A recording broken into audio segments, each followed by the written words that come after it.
Welcome to This Explainer. Today, we're diving straight into the immense, complex machinery that makes Indian elections possible.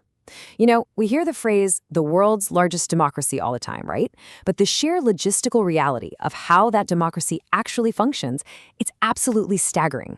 We're not just talking politics here. We're looking at the constitutional engine, the rules, and the architects that literally bring hundreds of millions of people to the ballot box. Let's get into it. To really wrap our heads around the massive scale of this operation, we have to look back at India's first ever general election. Get this, it was held in 68 phases spread over 4 whole months from October 1951 to February 1952. And honestly, the human element behind all this data is what makes it so fascinating. Meet Mr. Sham Saranegi. He was independent India's very first voter. He enthusiastically participated in that first general election, and incredibly, he kept showing up to vote in every single general election until he passed away in 2022. His lifelong dedication perfectly captures the spirit of what we're exploring today. So, here's our roadmap for today. We'll kick things off with the engine of democracy, then meet the Election Commission, explore the powers of the commission, compare direct versus indirect elections, and finally map out exactly when elections happen. Section 1, the engine of democracy. What is it all for? Okay, before we get lost in the nuts and bolts of the mechanics, we really need to understand the philosophical foundation of why these elections exist in the first place. At its core, a democracy means that we, the people, have a direct say in who holds power and how that power is used. But it's definitely not just some vague, abstract concept. In modern societies, this power is typically contested on party lines. A political party is essentially a group holding similar views, and elections provide a highly structured procedure for them to compete. So the crucial takeaway here is that this is a definitive contest. Through the voting procedure, clear winners and losers absolutely must emerge to form a government. Moving on to Section 2, meet the Election Commission, the architects. Now let's talk about the folks who actually build, manage, and safeguard this massive process. And I want you to focus on the number 6 for a second. To ensure complete independence, the term of office for election commissioners is strictly defined by the Constitution. It's exactly 6 years, or until they reach the age of 65. This very specific parameter is brilliant because it ensures a constant rotation of leadership while still maintaining immense stability. The structure of the commission itself actually has a really fascinating history. From 1950 all the way to 1989, it was just a single-member body. But as you can imagine, as the country grew, so did the sheer complexity of running elections. So, in 1989, it evolved into a robust multi-member team. Today, it consists of a chief election commissioner sitting at the very top, flanked by 2 other commissioners. They are appointed directly by the President of India. And to further guarantee that they remain completely independent, they draw a salary equal to a Supreme Court judge. No small deal, right? And if there's ever a disagreement among the 3 of them, the decision is simply made by majority opinion.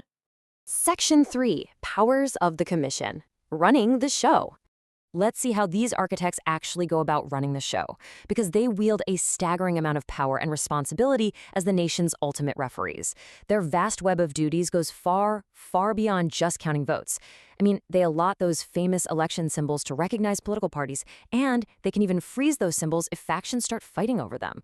From fixing exact dates to scrutinizing the strict financial expenses of every single candidate to make sure money doesn't dominate the field, it's just an incredibly comprehensive mandate. They even act in an advisory capacity to the president on complex electoral disputes. And one of their absolute most monumental tasks is preparing the electoral roll. That's the official list of exactly who can vote. To make sure no eligible citizen is left behind and to weed out duplicate or deceased names, they use this rigorous, highly focused exercise called Special Intensive Revision, or SIR. It breaks down into 4 clear steps. First, booth-level officers literally go door to door conducting verifications. Then, voters provide their identity and address proofs. After that, draft rolls are published so the public can review them and raise any objections. And finally, only after some very strict scrutiny, the final rolls are issued. The whole thing is designed to build absolute public confidence in the electoral process. Now, to maintain order on the actual day of voting, the Commission appoints returning officers to oversee entire constituencies and presiding officers for individual polling booths. And to guarantee that elections are truly free and fair, they use highly secure tools like electronic voting machines. But the Commission's power doesn't stop there. They go to great lengths to ensure citizens can vote freely without any fear.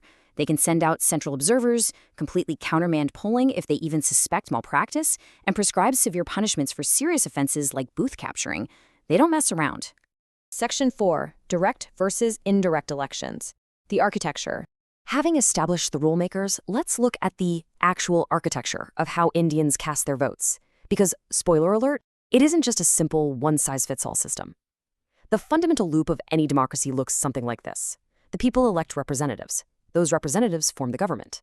The government makes laws, and the people obey those laws. It's a nice, neat circle. But the crucial part is that very first step, the elect phase.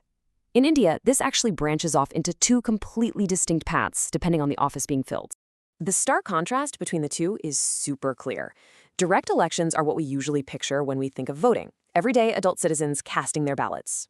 This creates a massive electorate of hundreds of millions of people choosing the Lok Sabha and state legislative assemblies, the MLAs.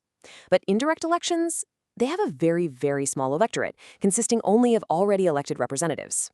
They are the exclusive group who vote to fill the Rajya Sabha, legislative councils, and the highest offices in the land, the President and Vice President of India.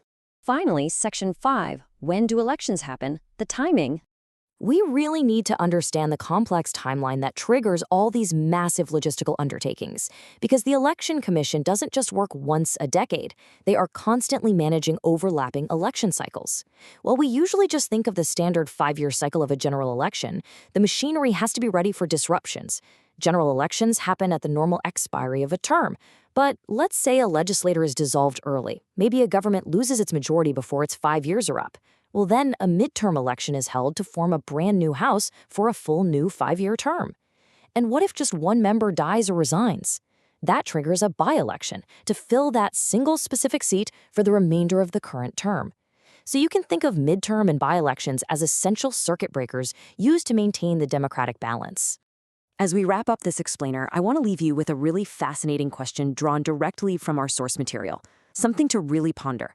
Think about how much this massive, highly regulated machinery has changed since Mr. Nagin cast that very first vote back in 1951.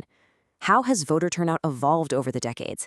And how dramatically has the participation of women, both as voters and as candidates, transformed the political landscape? The machinery is constantly running, but the people driving it are always evolving.